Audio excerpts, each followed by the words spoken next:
What was Jessica Alba's most significant challenge when she was a kid? Why did Fantastic Four almost make her quit show business? And what's her primary condition to returning to acting? Hi, I'm Dylan. Let's find out. No friends, many ailments. Jessica Alba was born to a family that was, in her own words, a very conservative, traditional, Catholic, Latin American family. Unlike many other celebs, she didn't have to go through her parents' divorce or somebody's death as a kid. And yet, her childhood was far from idyllic. From her early years, Jessica suffered from numerous health issues. She had severe lung issues, would get pneumonia multiple times a year, and also suffered with allergies, asthma, and obsessive-compulsive disorder. Once, the actress confessed in an interview that she couldn't make any friends at school, but it wasn't because she was bullied or anything. It's because she spent so much time at the hospital that no one had time to get to know and become friends with her. Plus, since her father was a US Air Force member, the family had to move a lot, so she never settled down at one school. But her lack of friends and abundance of health problems didn't make Jessica a shy and timid girl who just sat around doing nothing. She knew that she was going to become famous one day, and she worked towards that. Alba expressed her interest in acting for the first time when she was only 5. At 11 years of age, Jessica took part in an acting competition, where she won the grand prize of free acting classes. Only 9 months later, she already had an agent.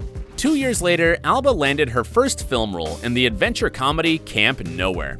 I wonder if that's where they got the idea of Camp Nowhere that Dustin visited in season 3 of Stranger Things, but we're off the subject. Like most other child actors, Jessica also did commercials at the beginning of her career. Besides that, some of her early roles included the Australian series Flipper, the rom-com Never Been Kissed alongside Drew Barrymore, and the comedy horror Idle Hands with Seth Green. But her breakthrough happened when James Cameron himself picked her for the lead role in the Fox sci-fi television series Dark Angel.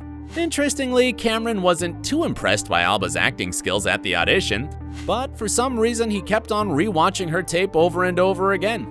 And at some point he decided that he had to see her in person. And that's how it all began for young Jessica. From super soldier to Invisible Woman. Becoming famous for playing a strong female lead is no joke. After all, Jessica's character, Max Guevara, a badass genetically enhanced transgenic super soldier, joined the long line of strong female roles that appeared in the 80s and 90s.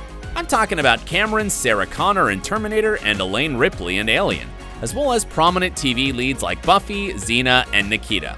So to look perfect for the role of Max Guevara, Jessica spent a whole year preparing. She had to learn how to ride a motorcycle, do martial arts, and gymnastics. And when filming began, things got even more exhausting for the young actress. I worked on the weekends 10.5 months a year in the cold in Vancouver with night shoots 4 to 5 days a week, Alba later recalled. But an overly intense filming schedule wasn't the only thing that made Jessica uncomfortable on the set of Dark Angel. Everyone formed a strong opinion about me because of the way I was marketed. I was supposed to be sexy, this tough action girl. I felt like I was being objectified, and it made me uncomfortable, the actress confessed. Seeing how she looked like in the series, we can actually get her point, right? And let's not forget that she was only 19 when she got the role. But anyway, the role of Max brought Jessica immense popularity, and soon afterward, she had her big screen breakthrough. In the dance film Honey, Alba played an aspiring dancer and choreographer. Although critics didn't really like it, the movie performed well.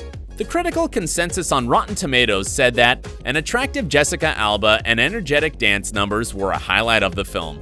Jessica's next significant role was in Robert Rodriguez's neo-noir film, Sin City, where she played an exotic dancer, Nancy Callahan. For this kind of role, the director expected Alba to go nude, but the actress refused, saying that dancing with a lasso and chaps was sexy enough. And in fact, Alba has kind of a rule that she'll never take off her clothes for a role. I don't do nudity. I just don't. Maybe that makes me a bad actress. Maybe I won't get hired in some things, but I have too much anxiety, she explained in an interview to Elle. A strong woman with a strong work ethic, it seemed like she would make it even bigger in Hollywood.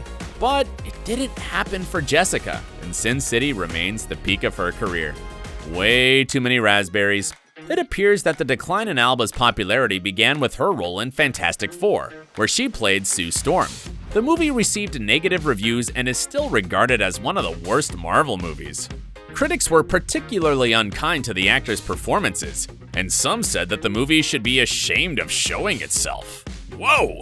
In the meantime, The Guardian wrote that it was ironic from the feministic point of view how Alba's character's superpower was to be invisible. After playing the badass Max Guevara, who was so well accepted by everyone, it must have been a massive blow for Jessica to find herself amid that kind of criticism. But things got worse in the Fantastic Four sequel, where the director Tim Story asked her to cry pretty, saying that the way she cried on camera was too real and too painful. Like, what? Isn't crying in a movie supposed to look realistic? Not for Tim Story, apparently. He told her to keep her face flat and assured her that they could add tears with CGI. The incident shocked Jessica and made her think about whether it was time for her to quit acting. Am I not good enough? Are my instincts and my emotions not good enough? She began asking herself. Although Alba stayed in the business, things got harder for her. In 2017 alone, Jessica received Golden Raspberry Award nominations for all 3 of her lead roles that year.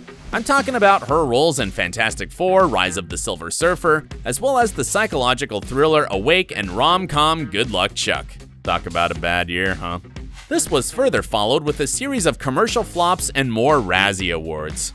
Although it seemed like the sequel to Sin City might redeem the actress, it wasn't nearly as successful as the first film, and critics called it completely dull despite the slew of A-listers in the cast.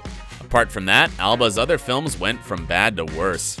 Machete was called tasteless, Some Kinda Beautiful was tone-deaf and cliched, while her horror film The Eye was just plain tedious. On top of it all, her drama film An Invisible Sign received as little as 0% on Rotten Tomatoes. But if you think that Alba had a hard time coming to terms with her movie failures, you're completely wrong. Jessica as mom and entrepreneur. In fact, it was Jessica's intention to put her career on hold. I really stopped acting when I was 27, she once explained. It's not where I spend my full energy. Staying away from Hollywood is a bold move for an actress. Once you walk away, it's extremely difficult to make a name for yourself again. But it looks like Alba isn't going to change her mind anytime soon. First of all, she loves giving more attention to her husband and kids. She's been married to Cash Warren, whom she met while working on Fantastic Four for 12 years. They have 2 daughters and a son together. In her Instagram post, Jessica described how happy she is with her children. There has been no greater gift in my life than being their mama. It's messy, chaotic, hilarious, cozy, warm, joyful, hectic, frustrating, rewarding, and everything in between, she wrote. So it's clear that she enjoys spending more time with them and less time on set. But it doesn't mean that Jessica is just resting on her laurels and does nothing but take care of her family. Alba's now a businesswoman who founded and runs a thriving company named Honest. It started by producing chemical-free baby and household items, and now you can also find hair, beauty, and skincare items among the list of Honest products. The reason why Jessica decided to open this kind of business was because she discovered how much it would have helped her health issues as a kid. Part of her symptoms were because of the abundance of chemicals and synthetic fragrances in baby products. When her first daughter was born, Alba realized that she still couldn't find chemical-free diapers, baby powders, and other items. And for a decisive person like her, it meant creating them herself. I created the Honest Company because you shouldn't have to choose between what works and what's good for you, Jessica says on her company's website. But despite the great slogan, her company's work hasn't always been flawless. 4 years ago, the Honest Company faced a series of lawsuits from unhappy customers. Some of them claimed that Alba's sunscreen didn't work, her shampoos had chemicals in them, and that her baby powder caused irritation. But Jessica coped with the issues in the best way she could. Dealing with lawsuits was stressful, but it was a lesson, and it made us want to better convey our messaging, was her reaction. We're always looking for ways to be innovative, to learn and take it to the next level. Well, looks like they did learn their lesson and improved.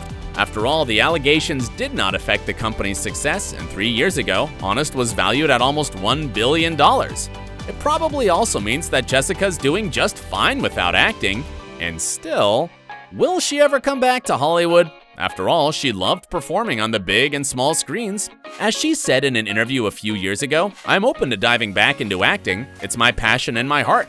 It's who I am." But after all the years of having to play hot chicks and invisible women, Alba realized that if someone wants to offer her a role, they have to meet her conditions. The most important thing is, she has to be in charge. And some filmmakers are ready to fulfill her conditions. Last year, for example, she appeared in a crime thriller, Killers Anonymous, alongside Gary Oldman. Plus, she's playing one of the leads in a comedy action series, LA's Finest, on Fox TV. And as Jessica said to Good Housekeeping, she'd like to develop a film or series for Netflix one day. I still have my Dark Angel fans, and Hollywood is finally allowing women to star more in action franchises, which is a passion of mine, she added. Does this mean that one day we might see Alba playing a superhero in, say, a successful Marvel movie? Let's hope so, but it's still unclear when it's going to happen. And meanwhile, Jessica keeps concentrating on her family and business, and she also encourages her fans to follow suit. If you have a point of view and a story to tell, there's probably a community out there that wants to be part of what you're doing. It's not easy, but you have to try if you have it in your heart, the actress said. That's inspiring to hear from a woman who managed to make a fortune by following her heart, right? What do you think about Jessica Alba? Do you miss her acting, or do you believe she's better off as an entrepreneur? Share in the comments below. Don't forget to subscribe to our channel and stay awesome. Thanks for watching.